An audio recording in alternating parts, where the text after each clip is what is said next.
미용 목적의 필러 시술을 받던 30대 여성이 돌연 숨지는 사고가 발생해 경찰이 수사에 착수했습니다. 이 시술을 한 사람은 의료 면허가 없는 30대 중국인이었습니다. 원장님, 요즘 뉴스 보셨어요? 들었어요.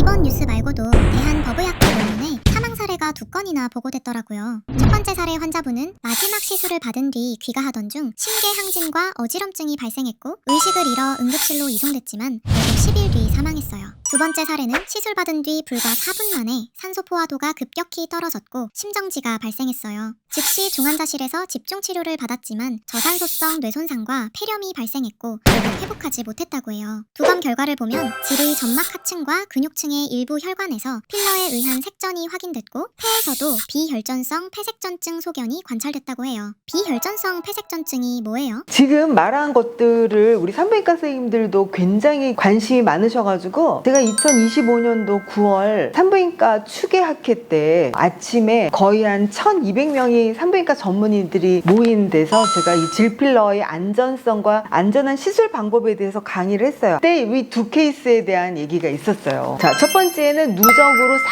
47ml의 4차례에 걸친 히아루론산 필러를 받았거든요. 그래서 이게 정맥을 통해서 폐 쪽으로 가서 폐 동맥을 막아서 색전증이 생겨서 사망한 케이스고요. 두 번째 콜라겐하고 히아루론산 PLA를 믹스해가지고 이거를 주사를 했는데 4분 만에 그것도 똑같이 색전증으로 사망했다. 폐로 올라가는 정맥에 직접 주사를 잘못 놓은 거죠. 그 다음에 아까 말한 중국 남자 무면허인 사람한테 시술을 받았는데 사망했다. 질에는 다른 조직보다 굉장히 혈관이 많이 발달된 조직이에요. 그런데 이 질에 혈관이 지나가는 길들이 있어요. 질이 이렇게 360도 되어 있잖아요. 양 옆에 3시, 9시, 12시 굵은 혈관들이 있는데 이 혈관들이 양쪽 파타고니에서 중요한 혈관을 해서 그 브랜치가 옆으로 들어가요. 그렇기 때문에 3시나 9시 방향에는 더 굵은 혈관들이 있다고 볼 수가 있죠. 그래서 거기에 잘못 찌르게 되면 색전증이 안 생기더라도 피가 막 나와서 피가 덩어리가 고이는 혈종이 생길 수가 있고요. 또 한 가지 지금같이 정맥 안에다가 이 필러를 직접 주입해서 그냥 쏴버리는 거죠. 그러면 왜 이런 일이 생기느냐? 첫 번째, 필러를 시술할 때 너무 깊은 층에 찌르면 안 돼요. 우리 질이 4가지 층으로 돼 있어요. 점막, 점막하, 근막, 근막하 이렇게 있는데 깊게 근막하에 찌르면 안 돼요. 근데 어떤 선생님은 근막하에 찔렀어요? 근막하에 찌르는 게 좋아요? 이렇게 말하는 선생님이 있어요. 필러는 반드시 점막하에 눈에 보이는 얇은 층에 보면서 찔러야 돼요. 바늘이 반드시 혈관을 찌르지 않고 위쪽을 향하고 필러를 주입하면서 필러가 볼록 올라오는 것을 확인을 하면서 주사를 해야 되거든요. 그런데 필러를 주사할 때 질 안이 좁잖아요. 동굴같이 어둡죠? 그러니까 밝게 그 부위를 환하게 잘 보이도록 하고 반드시 얇게 이렇게 해서 주사를 해야 돼요. 또 한 가지는 주사를 놓는 양이에요. 주사를 한 번에 너무 많이 놓게 되면 질 점막이 찢어질 수 있어요. 그러면 질 점막이 찢어지면 그냥 다시 잘 아물거든요. 꼬매지 않아도 잘 아물긴 하지만 필러가 세니까 좀 아까운 면이 있죠. 그래서 이제 필러를 시술할 때 디자인을 잘해서 3시 방향, 6시 방향, 9시 방향, 12시 G스팟 방향 이렇게 안쪽도 기둥을 잘 만들어서 주입하는 게 되게 중요합니다. 의사의 스킬이 부작용에 영향이 있나요? 의사분들의 경험과 스킬도 매우 중요하죠. 좀 깊은 층에 찌르면 필러가 눌려버려가지고 볼록볼록하게 잘 올라오질 않아요. 그래서 효과가 좀 덜하다고 느껴지겠죠. 그리고 흡수도 더 빨리 돼요. 그러니까 반드시 점막하에 얇게 눈에 보면서 혈관에 찌르지 않았는 걸 확인하면서 놓으니까 굉장히 안전하게 시술 받으실 수 있어요. 그러니까 너무 걱정하실 필요가 없어요.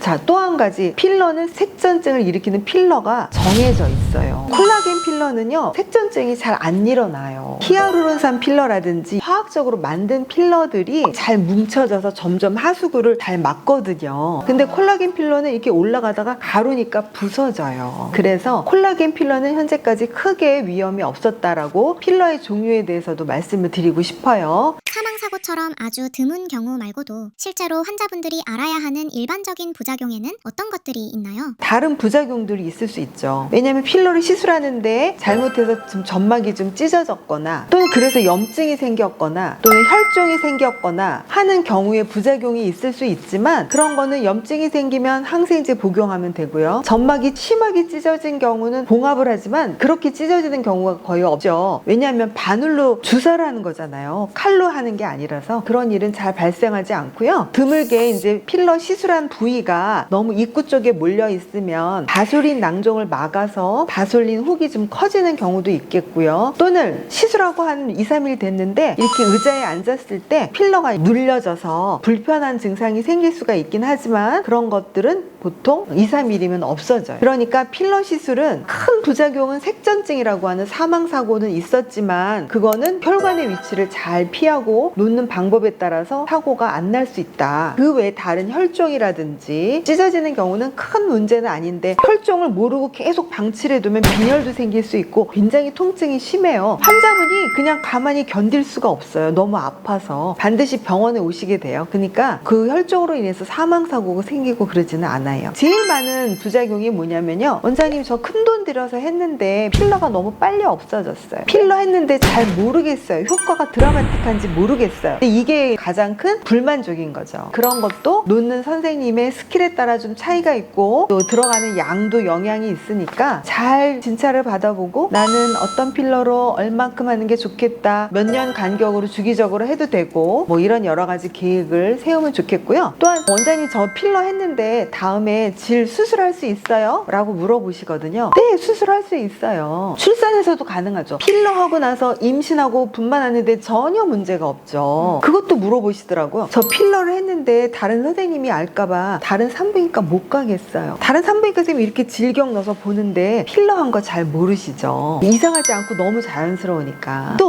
원장님 저 필러 했는데 비행기에서 엑스레이 통과할 때 나타나는 거 아니에요?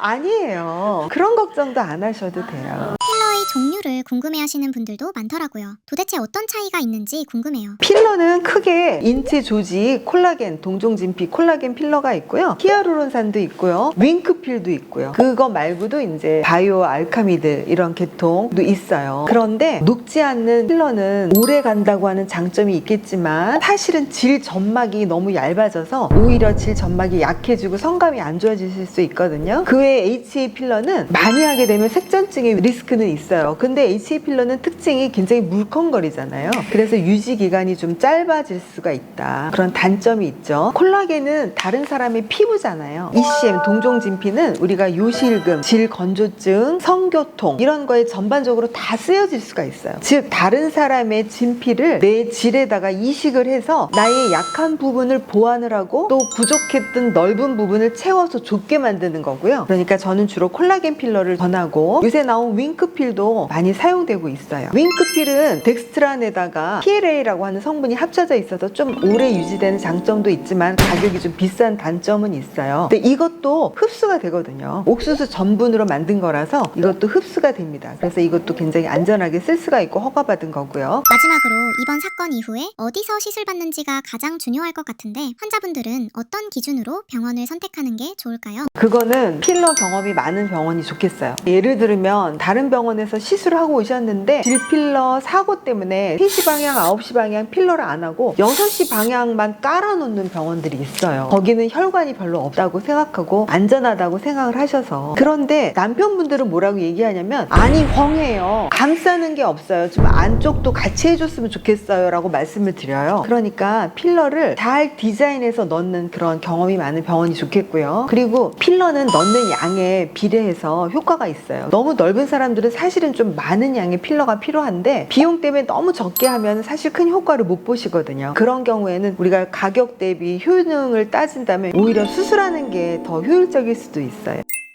자, 여러분 필러는 제가 적극적으로 하는 것을 추천을 드려요. 예외적으로 너무 질이 너무 이완이 돼서 수술하는 것이 더 효과적인 분들은 수술을 권해드리기도 하고요. 그렇지 않은 80% 정도 여성들은 필러로서 굉장히 많이 증상이 개선이 될 수 있어요. 성감도 좋아지지, 질도 좁아져서 남편분도 만족스럽지, 그다음에 통증 있는 것도 없어지지, 뭐 지압도 높아지지, 요실금까지도 좋아지니까. 자, 그러면 내가 어디서 치료를 받아야 되나? 제가 이제 이런 말씀 미안하지만 성형외과에서도, 가정의학과에서도, 비뇨기과에서도, 외과에서도 우리도 질필러 할 수 있어요 라고 하시는데 정말 죄송한데 아닌 경우가 너무 많았어요. 그래서 정말 누적으로 경험이 많은 병원에서 하시길 추천드리고요. 질필러는 하고 나서도 별로 안 아프거든요. 하고 나서 바로 일상으로 복귀해서 내일에 집중하고 속으로 나는 오늘 여자로서 완성이 되는 거야, 이렇게 자신감도 생기고 하실 수 있어요. 가격은 내가 넣는 개수에 따라 또 달라지니까 너무 부담이 되면 개수를 좀 줄이거나 필러 종류를 좀 바꾸거나 그런 거 상담을 해서 하시면 되고, 또 명심할 거, 좋은 레이저는 굉장히 효과가 좋아요. 레이저도 같이 병행해서 하시면 좋겠어요. 여러분, 질필러 시술이 위험한가요? 저는 2006년부터 지금까지 하루에도 수없는 여성분들 시술했는데 위험하지 않아요. 질필러 시술은 위험한 게 아니라 면허도 없고 경험도 없는 그런 데서 무허가 시술 받은 경우에 사고가 있었고요. 또한 필러 경험이 없는 선생님이 안 좋은 필러로 너무 무리하게 놨던 경우에도 사고가 있었어요. 그러니까 사고 걱정하시지 말고 꼭 용기 내서 받으시기 바라요. 이 내용이 도움이 되셨으면 구독, 좋아요, 알림 설정, 저희 병원 많이 사랑해 주세요. 감사합니다.